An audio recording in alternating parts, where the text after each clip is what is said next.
bacon. Love bacon.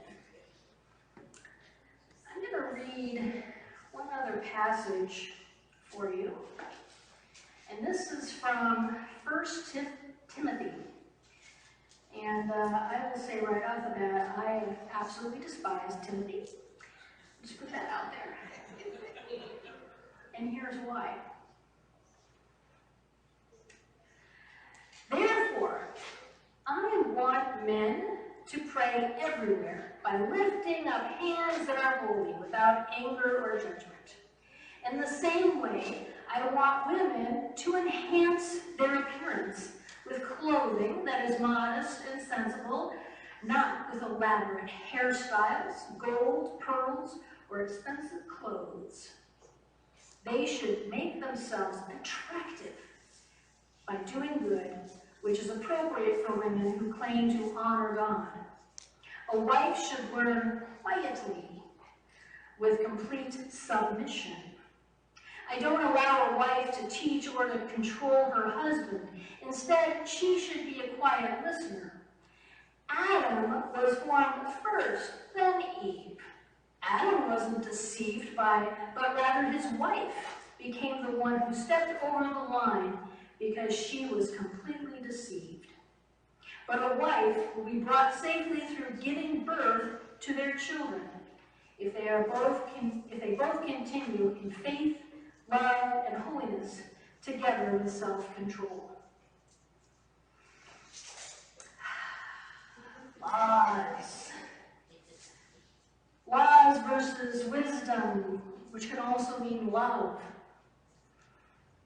Leviticus, as I said before, is kind of the standard placeholder in the Bible for all of the laws that the Israelites upheld. And it was a good thing to master all of these laws. Now, in Jewish tradition, these laws were not necessarily meant for a community as much as it was for the individual. And so it was the individual who was supposed to look at the way that they were living and then walk in the ways that they felt that these laws would uphold them to godly love. And in that, they knew that there was no way that they were going to complete all of those laws. It was just a goal. But now the interesting thing to note about these laws in Leviticus, which also go into Deuteronomy, which also then go into Numbers, is that these were not written by the Israelites. These predate the Israelites by two different ancient peoples before them, the Akkadians and the Sumerians. And so the Israelites, seeing that it looked like a pretty good list, why reinvent the wheel when we got it right here, decided to just add those to the laws. But these laws, as we keep looking at them, do not fit everybody's life at any given point. But they were just meant for outlines. Now, we have a lot of political strife right now in this country. We'll just talk about the United States. We won't worry about the rest of the world. But political strife with who's in and who's out. And this was an issue that the Israelites had been dealing with from the beginning, of who's in and who's out. And there are laws, long laws, about how to create more people. The idea of God coming to Abraham and saying, you know, you and Sarah are going to be the ones to bring so many generations, just as many of the stars that you see above. That wasn't just to say, hey, you know, go have some love. It was a matter of ensuring that the Israelites were not the minority, that they could end up being the majority, and in that way, have control of their people. Because when you have power and control, you don't have as many people that can overpower you.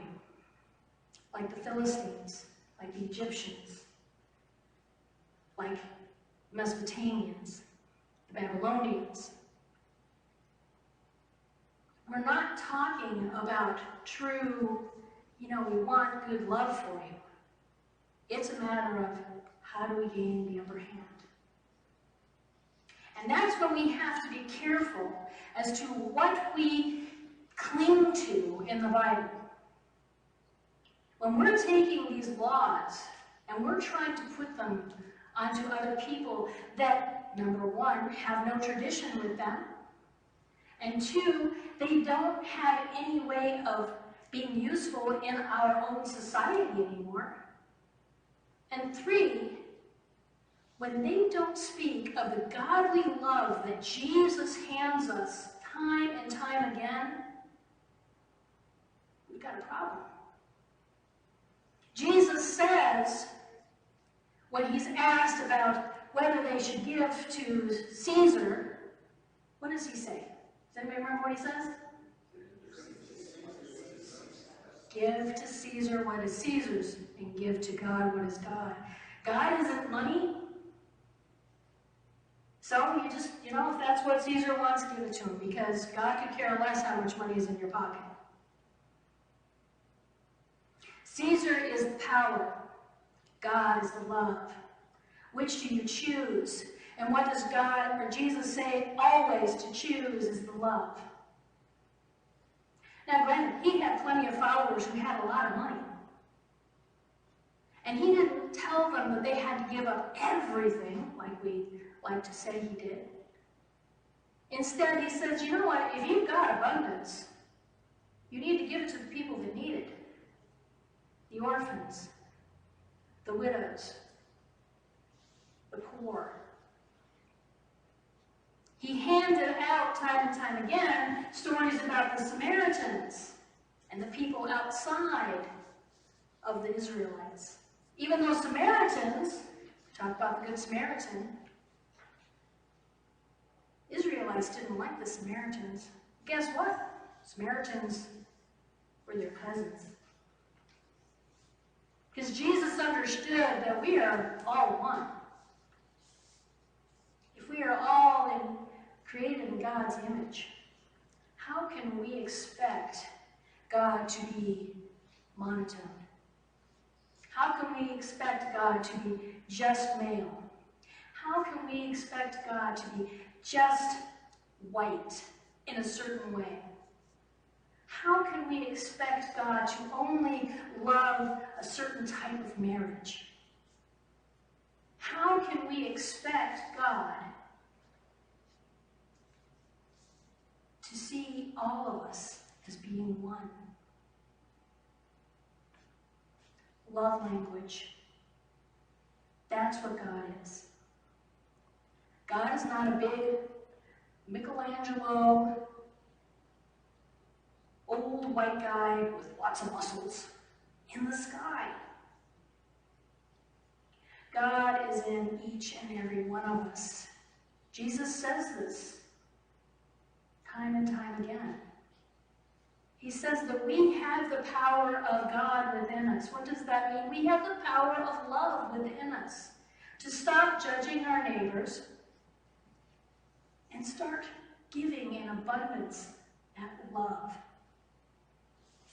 To find out each other's stories. To learn what it is to be you, or you, or you, or me. We are all our own beings that share the same genealogy of God. I know you will find that on Ancestry.com, just saying. So, I leave you with this.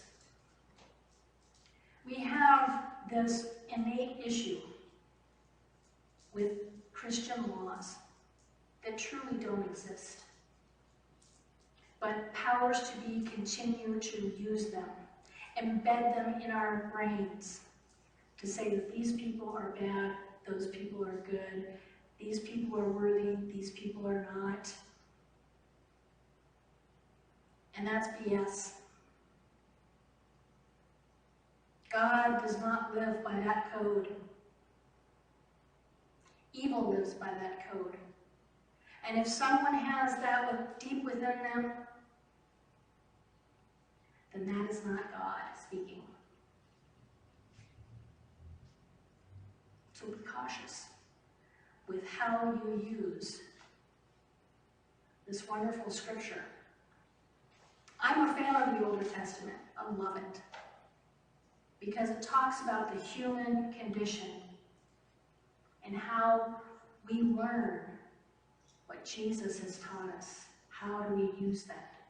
To love God and to love ourselves, to love our neighbors as ourselves. In this we pray. Amen.